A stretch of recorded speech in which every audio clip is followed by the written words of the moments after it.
علیکم ورحمت الله وبرکاته. الحمدلله ثم الحمدلله د اوله ورځ د روژې تیاری. ذکر رسول الله صلی الله علیه وسلم فرمایي چا چې چا له جماعت یې ورکړ نو د ده ګناهونه به الله رب العالمین معاف کړي، الله به پرې د اور نه آزاد کړي، او څومره ثواب چې دغه روژهدار شوی دی او تا له جماعت یې ورکړی دی اقمر ثواب به تعالی الله رب العالمین درکړي. صحابه کرام وفرمایل د الله رسوله زمونږ وس او طاقت نشته دی چې موږ دومره جماعت ورکړو، موږ غریبانان یو. رسول الله صلی الله علیه وسلم وفرمایل الله رب العالمین د دې جماعت ثواب هغه چاله ورکوي چې چاله یو کجوره ورکي، چاله یو پیاله اوبه ورکي، چاله یو ګیلاس پي ورکي، د پورا جماعت ثواب تعالی الله رب العالمین درکړي.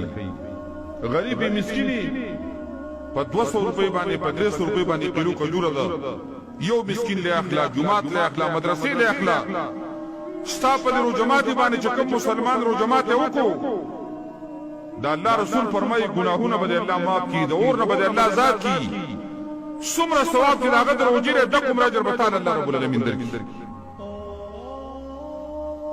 او دې میاشت کې تاسو د پتر زمونږ د عمل غریبانان دي، دې کې کونډې دي، دې کې یتیمانان دي، مسکینان دي، هغه خلک دي چې هغه د مزدورۍ وړ نه دي، بوډاګان شوي دي. په موږ او تاسو باندې حق دار چې په هغوی باندې خپل نظریه وساتو. ګوره په انسانانو کې دوه قسمه خلک دي.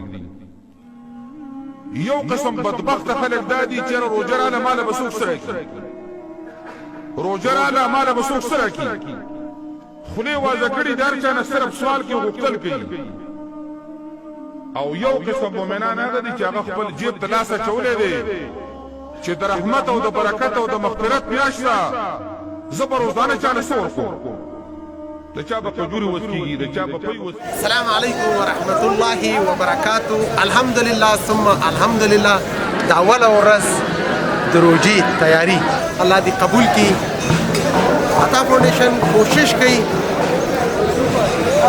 چې داسې ځایونو ته ځانونه ورسوي چې هغلته زموږ او ستاسو مسلمانان حقداره وي، لکه زموږ او تاسو مختلفو ولسوالیو کې کونډې، یتیمان، مسکینان، فقیران شته. دا وه د نن ورځې خپرونه. تر بلې خپرونې ستاسو په درانه خدمت کې حاضرېږم. ښه وخت. السلام علیکم. رسول الله صلی الله علیه وسلم فرمایي دل الله دومره اجر او ثواب ورکوي کل مجاهد فی سبیل الله، لکه دی چې د الله په لار کې جهاد کړي، د مجاهد سره ثواب یې عمر دی. الله اکبر الله اکبر.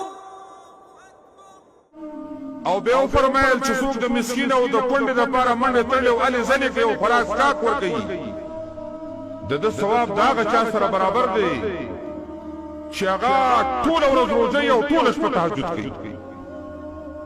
الله رب العالمین زموږ او ستاسو په دې خوراکونو کې د دې مسکینانو حصه پیدا کړي، د دې غریبانانو حصه د الله پیدا کړي. نو هر مسلمان په خپل ګاونډ باندې نظر ساتي، ځکه محمد رسول الله صلی الله علیه وسلم فرمایي هغه سړی مؤمن نه دی چې د ځان موړ کړي او د ګاونډي ناره شپه تېره کړي. او دا به د الله نبي فرمایل